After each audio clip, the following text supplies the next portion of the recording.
What's up, guys? I'm Chad Barnes, and welcome to the channel. Here, it's all about real car talk, from simple fixes to smart driving tips and keeping your ride in top shape. If that sounds good to you, go ahead and give the video a thumbs up. Hit that subscribe button, and make sure you watch all the way through. There's a lot of good stuff coming. Let's get to it. The Qashqai is built on the C platform, the same platform that underpins the larger X-Trail and other technical solutions, such as all-wheel drive, were also borrowed from it. The crossover went into serial production in 2006 and reached Russia in 2007.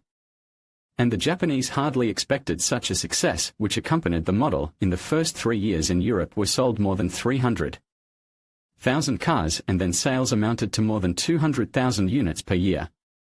In Russia, the car also became very popular, becoming the class leader. More than 15,000 copies were bought annually. In 2008, a 7-seat version Qashqai Plus 2 with an increased wheelbase appeared, although not so many buyers paid extra for it.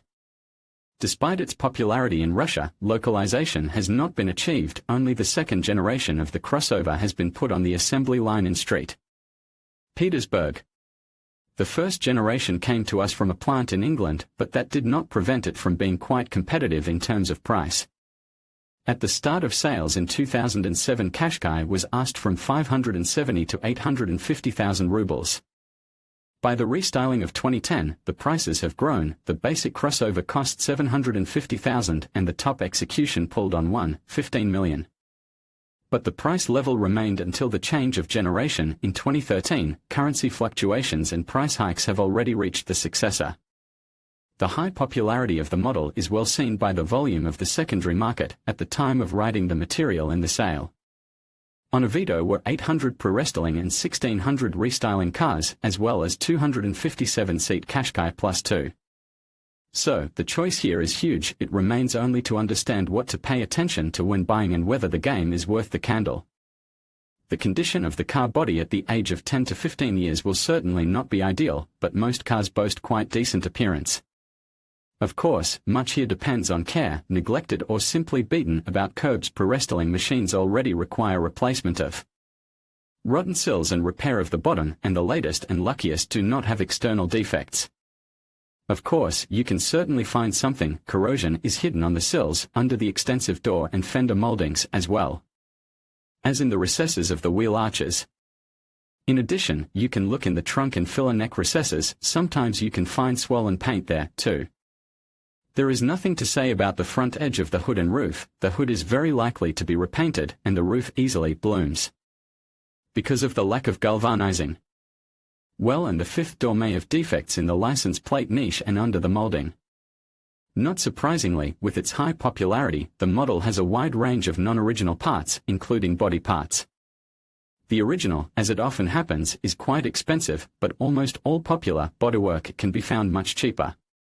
For example, the front bumper at the price of the original in 15 to 25,000 is available non-original from 5 to 20,000. The front fender instead of 30 to 40,000 is realistic to buy for 7 to 20,000. On the hood you can save fourfold, buying it for 17 to 25,000, while the original costs under 100,000. By the way, the price for restyling and pre-restyling elements is approximately the same. Windshields are in the range from 5 to 15,000, and the branded will cost 25 to 30. Halogen headlight for restyling crossover costs 35 to 40,000 for the original and 12 to 30,000 for analogs and xenon, 50 to 90. And 25 to 60 for the original and substitute respectively. But in the case of Qashqai, it is necessary to take into account that much can be bought at the dismantling even cheaper, and in the case of body iron, a second-hand factory part will often be better than a new, but the cheapest. Qashqai suspension schemes are the same as in related crossovers on the C platform, McPherson in front and Multilink at the rear. And its design does not depend on the type of drive. The invigorating cost of some large original spare parts here is predictably compensated by the widest assortment of non-original and third-party manufacturers increase repairability of suspensions. For example, the front ball bearing is supposed to be changed in an assembly with a lever for 10 to 12,000, but in sale it is possible to find as a non-original lever with a ball at the price from 2,000 rubles and repair ball bearings for repressing and silent. Blocks for a lever there is in abundance. The original front shock absorber is estimated at 15 to 20,000, but analogs can be bought from 3 to 10,000.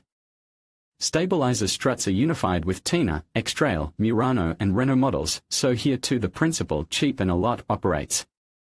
Hub bearings both in front and behind are changed in assembly with a hub, and instead of the original for 7 to 12,000 it is possible to buy a substitute from 3,000, but a qualitative detail will cost 5 to 7,000. Rear levers can also not be changed entirely if it is possible to replace the silent blocks. But if necessary, the upper transverse lever can be bought for 4 to 12,000 instead of 20, and the lower, for 3 to 10,000 instead of 15 to 18. Unless the longitudinal rod is not original, but it will cost 3,000 rubles with Nissan marking. Rear shock absorbers are also inexpensive, 6 to 8,000 for the original and 2 to 8,000 for analogs. However, when buying a car it is worth brakes. Qashqai receive disc brakes all around, but the simplest, with single piston mechanisms with a floating bracket. Ventilated discs with a diameter of 296 mm are used in front, and ventilated ones with a diameter of 292 mm are used in back. Expendables here are also corporate and predictably cheap. The front brake disc can be bought from 3,000 at the price of the original in 12 to 15, and the rear from 2,000 instead of 10. A set of quality pads will cost another 2 to 3,000 rubles. Parking brake here is also simple, with a cable drive, so that provided the integrity of the lines and serviceability of the handbrake cables, the car will not ask a lot of money. A little more attentively it is necessary to be at checking of steering. Here the electric booster with a motor on a steering shaft is applied, and the motor is offered to be changed in an assembly with a steering column for 50,000 rubles. Of course, repair of the amplifier is possible and mastered, but in any case will require money, which is better to bargain in advance.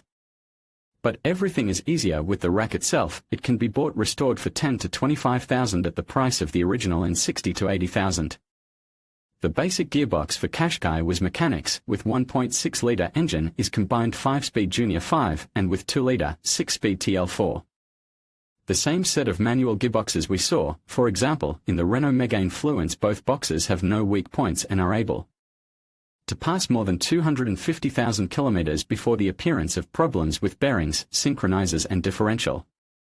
Of course, oil change at least once in 50 to 60,000 kilometers is highly desirable. But automatic transmissions here are not the same as on Renault. If the French relied on their permanent AL4, the Japanese preferred variators from Jatco. There are also two variants. The 1.6-litre engine is combined with CVT with index JF015E, and the older 2-litre engine received the variant JF011E. The second variant is not only less capricious, but also stronger. It can pass 200,000 kilometers before overhaul. Mandatory conditions for this are oil change every 30 to 40,000 kilometers, warming up and quiet driving without cheerful starts. All the same applies to JF015E, which can still be found in new cars, but you should change the oil even more often and monitor the cleanliness of heat exchangers more closely.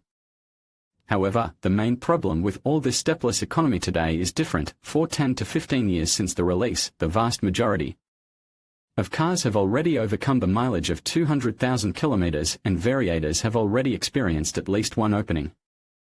So when buying it is worth relying on diagnostics and test drive, but still keep in reserve 70 to 100,000 for potential reassembly of the variator.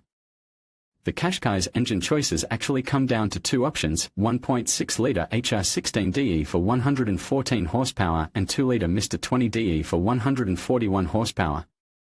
Both engines have long been known from a host of Renault and Nissan models and have proven themselves to be excellent. Constructive simplicity here is combined with reliability. Aluminum block with cast iron liners, chain timing and distributed injection promise a stable resource. Maintenance costs are also moderate, and one more good news is that 2-litre motor on Qashqai is not such a rarity as on the same Renault Fluence. Pre-restyling cars in the majority are 2-litre, and among restyling cars there are half of them. One line can be mentioned: 1.5-litre diesel engine K9K, which is extremely rare. Among pre-restyling cars only about 5% of diesel cars and restyling ones are found piece by piece. The motor itself is also not bad and popular, but requirements to diagnostics are higher here, as well as potential investments.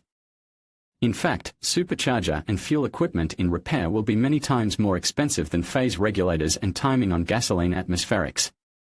Thus, the most logical option when buying a used Qashqai will be a 2-liter car with a variator and mileage up to 150,000 kilometers. As well as the minimum number of owners, approximately like this of course, manual transmission can reduce potential repair costs. But at the same time will be shorter and the list of equipment, and this in the car for $1 million usually want to avoid.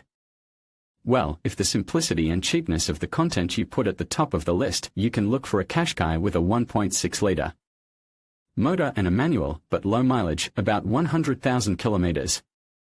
Such copies are also sometimes caught, and if the Autoteca confirms the honesty of mileage and accident-free history, the number of potential risks in a 10-year-old Qashqai is reduced to a minimum. In conclusion, the Nissan Qashqai I presents a compelling option for those considering a purchase within the 1 million ruble range. With its extensive choice of features, solid performance, and overall simplicity, it caters well to a variety of driving needs. While it may not be the newest model on the market, its reliability and practicality make it a worthy contender. Ultimately, if you value a blend of comfort, style, and functionality, investing in a Nissan Qashqai I could be a smart decision for your next vehicle. Thank you for watching, and we hope this helps you make an informed choice.